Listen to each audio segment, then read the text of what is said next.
안녕하세요. 반갑습니다. 허재삼 작가입니다. 오늘 제가 여러분들께 소개해 드릴 책은요. 김병완 작가님이 지으신 1시간에 한 권 퀀텀 독서법이라는 책입니다. 먼저 작가 소개를 하겠습니다. 김병완. 삼성전자에서 10년 이상 연구원으로 직장 생활을 하던 어느 날, 직장인의 삶이 지는 낙엽 같다는 깨달음에 안정된 직장을 포기하고 3년 동안 도서관에 거의 칩거하다시피 하며 책만 읽었다. 당시 그가 읽은 책은 무려 1만 권에 달했고, 어느 날 깨달은 글쓰기의 즐거움 덕분에 그는 3년 1만 권 독서, 3년 60권 출간을 하면서 신들린 작가라는 호칭까지 얻게 되었다. 프롤로그를 한번 보겠습니다. 책으로 자신의 한계를 뛰어넘는 법. 나는 평범한 직장인이었고 시쳇말로 삼성맨이었다. 11년 동안 삼성전자 무선 사업부에서 휴대폰 개발자로 6시그마 연구원으로 재직했다. 그러나 무엇인가에 홀려서 하루아침에 회사에 사표를 던지고 하루 종일 책만 읽는 독서광이 되었다. 그것도 3년 동안 오롯이 말이다. 독서에 미치자 독서력이 기하급수적으로 폭발했고, 급기야는 하루에 10권, 20권도 독파하는 무지막지한 독서 대식가가 되어버렸다. 사람들은 내가 처음부터 독서를 잘했을 것이라고, 심지어 평소에 독서를 많이 했던 독서가였을 것이라고 어림짐작을 하지만, 내가 11년 동안 잘 다니던 삼성을 헌신짝 버리듯 사표를 던지고 나오자마자 독서를 잘했던 것은 절대 아니다.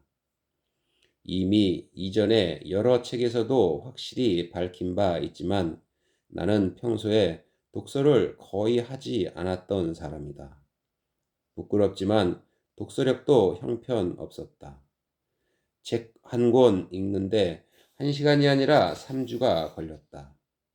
그렇게 형편없는 독서력의 소유자였던 내가 처음 독서를 시작했을 때 느낀 엄청난 고통과 좌절감을 상상이나 할 수 있겠는가.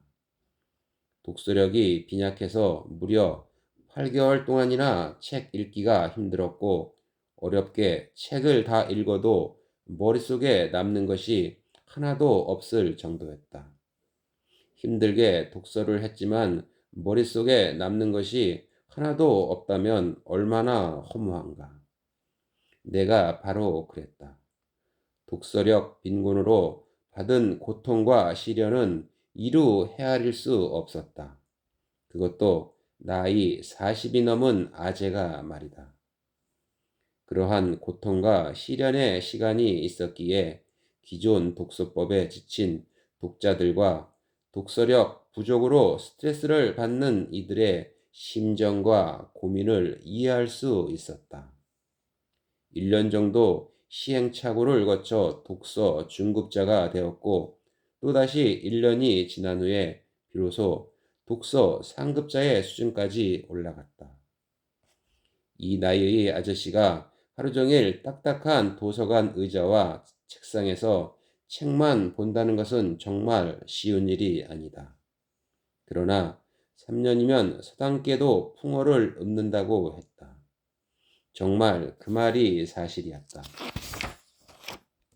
무엇인가를 3년 꼬박하니 물리가 트이고 원리와 방법을 터득하게 되었던 것이다.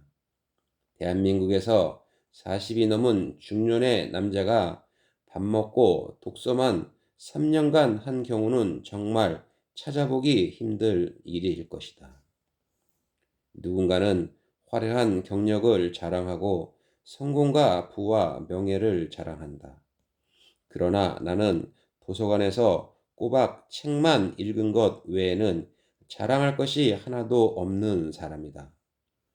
남들과 다른 길을 택하고 그 길을 갔다는 것 외에는 자랑할 것이 없다. 그럼에도 인생을 살면서 가장 잘한 일을 하나 말해보라고 한다면 바로 이것이다. 회사를 그만두고 주위의 반대와 세상의 무시를 견디며 3년 독서를 실천했다는 것이다. 독서의 양이 달라지면서 독서의 질이 달라지는 것을 나는 경험했다. 5천 권까지는 제 잘난 맛에 독서를 했고 5천 권을 넘어서자 세상에 거대한 지식과 지혜에 압도당하기 시작했다. 5천 권까지는 지식을 위한 독서였고 그 수준을 넘어서자 조금씩 지혜를 얻는 독서가 시작되었다. 나는 5천 권을 기점으로 독서의 질이 완전하게 달라졌다. 급기야 물리학에서 이야기하는 양질 전환의 법칙을 5천 권이라는 독서량을 통해 오롯이 체험했다. 한국에는 1만 권 독서를 한 사람이 정말로 드물다. 그러나 일본에는 1만 권 독서를 했다고 대놓고 이야기하는 사람이 수십 명에서 수백 명은 넘는다. 그만큼 독서의 양과 질과 수준에 대해 자신감이 있다는 것이다. 내가 감히 세계 최강 독서법이라 자부하는 퀀텀 리딩을 고민하게 된 구체적인 질문 두 가지는 다음과 같다. 첫 번째 질문이 이것이다.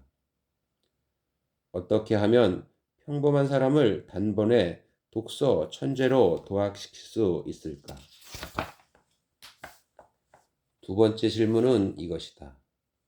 어떻게 하면 한국인의 독서력을 단번에 세계 최고 수준으로 도약시킬 수 있을까? 2013년 3월 1일 3.1절.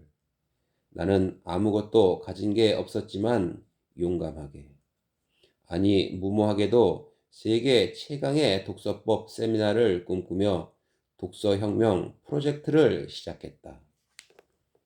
서울 양재역 근처 지인의 사무실에서 20명을 모아놓고 강의를 시작했다.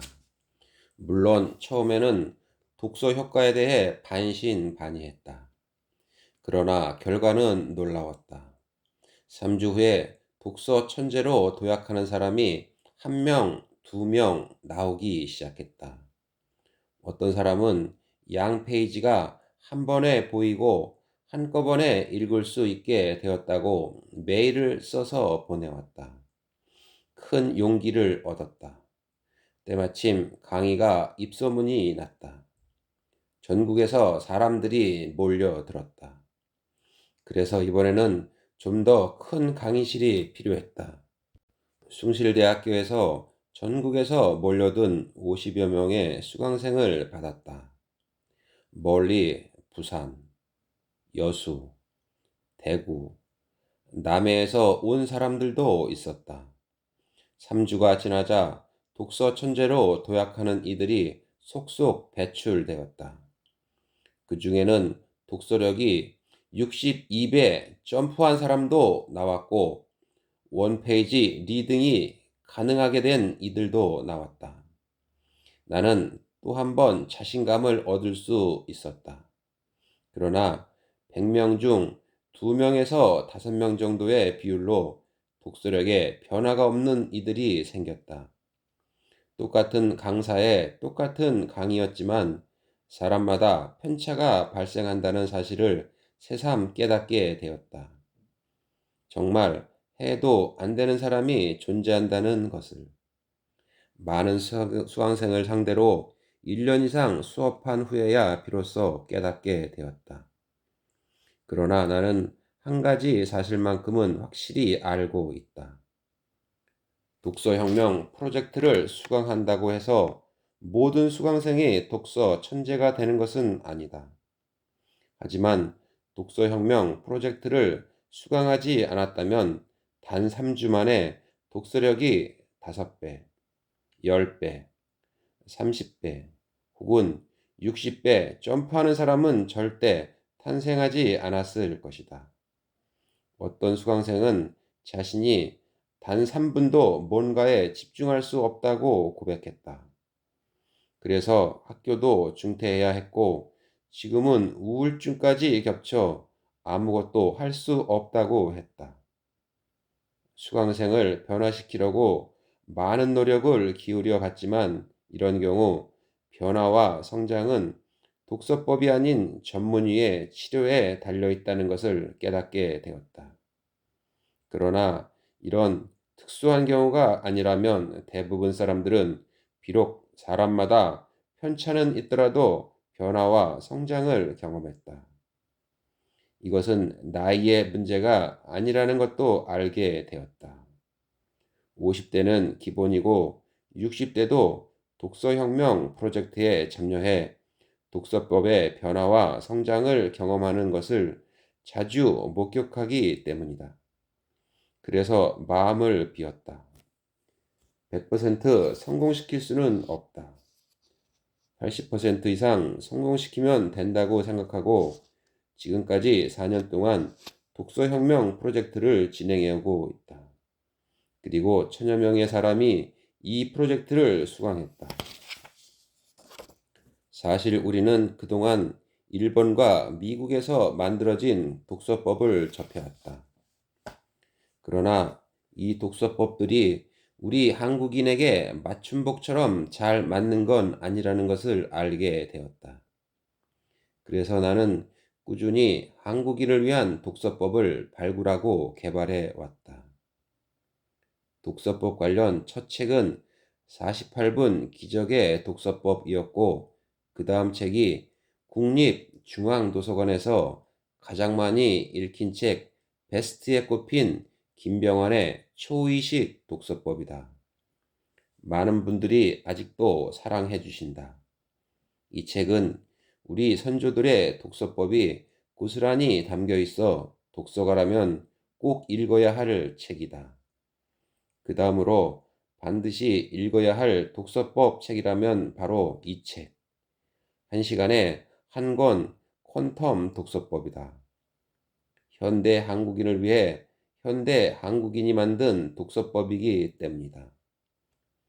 독서법이라고 하면 대개 속독, 다독, 정독, 숙독 등을 떠올릴 것이다. 그러나 나는 여기에 한 가지를 더 추가하고 싶다. 바로 초독이다. 그리고 초독을 영어로 옮긴 것이 퀀텀 독서법이다. 내가 말하는 초독, 즉 퀀텀 독서법은 네 가지 의미가 있다.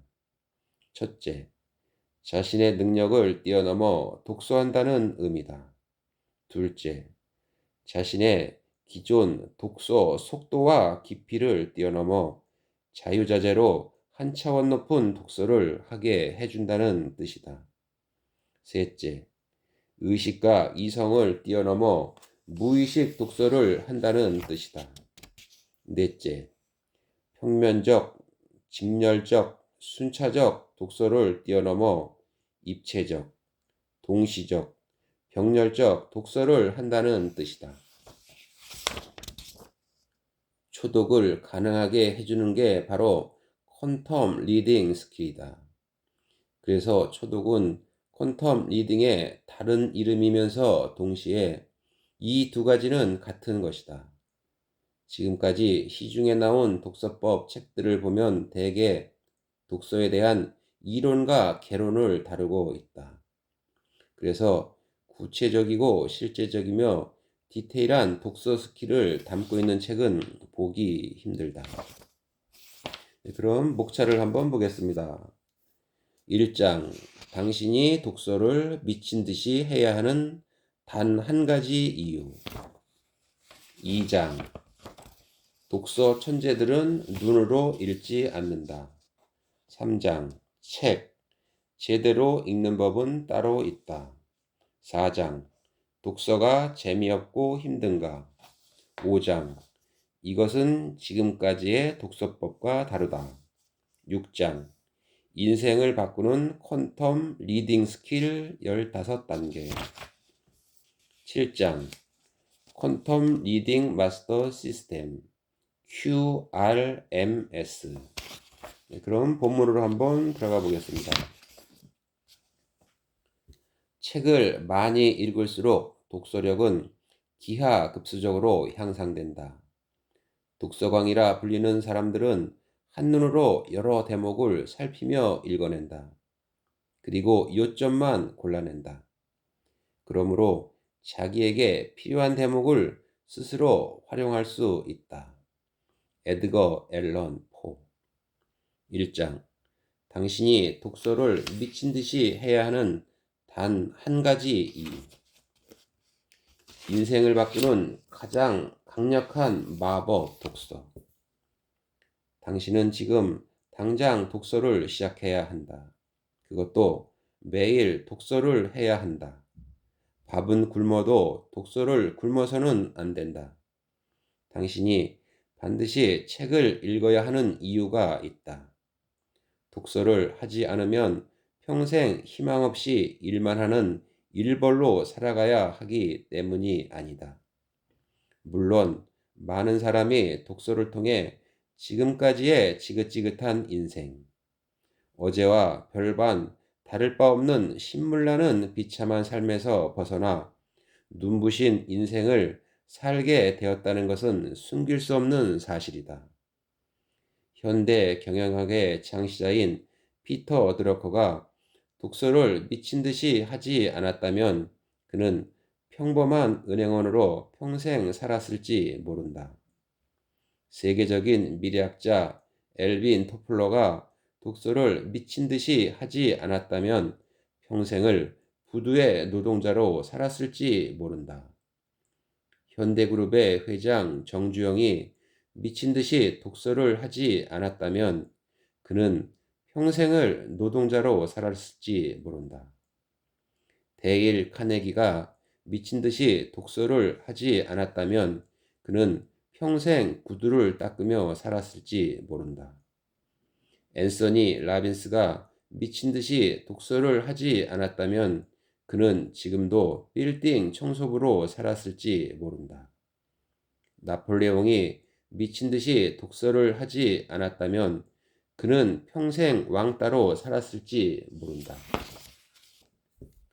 마오쩌둥이 미친 듯이 독서를 하지 않았다면 그는 평생 농부의 아들로 농사를 지었을지 모른다. 워런 버핏이 어렸을 때부터 아버지 서재에 있는 책들을 미친 듯이 읽지 않았다면 지금 그의 이름을 아는 사람이 단 한 사람도 없을지 모른다. 버락 오바마가 방황의 시기에 미친 듯이 책을 읽지 않았다면 그는 지금도 방황을 계속하고 있었을지 모른다. 에디슨이 미친 듯이 도서관을 통째로 읽어치우지 않았다면 그는 평생 이름 없는 기술자로 남았을지 모른다. 이랜드그룹 박성수 회장이 2년 6개월 동안 병상에서 미친 듯이 3,000권의 책을 읽지 않았다면 그는 지금도 여전히 평범한 직장인으로 살고 있을지 모른다. 교보문고 신용호 회장이 중학생 시절 학교를 다니지 못했을 때 미친 듯이 천일 독서를 하지 않았다면 그는 대한민국 독서의 거인으로 우뚝 서지 못했을지 모른다. 세종대왕이 평생 동안 책을 읽지 않았다면 한글은 이 세상에 존재하지 않았을지 모른다. 레오나르도 다빈치가 20대 때 미친 듯이 독서를 하지 않았다면 그는 평생 평범한 시골뜨기 도공에 머물렀을지 모른다. 빌 게이츠가 동네 도서관을 자기 집처럼 드나들며 독서를 하지 않았다면 그는 지금도 이름 없는 엔지니어로 살았을지 모른다. 세계적 사상가인 에릭 호퍼가 미친 듯이 독서를 하지 않았다면 그는 평생 정규교육도 받지 못한 떠돌이 노동자로 살았을지 모른다. 네, 저는 오늘 여기까지 말씀드리고요. 다음에 새로운 책으로 찾아뵙도록 하겠습니다. 감사합니다.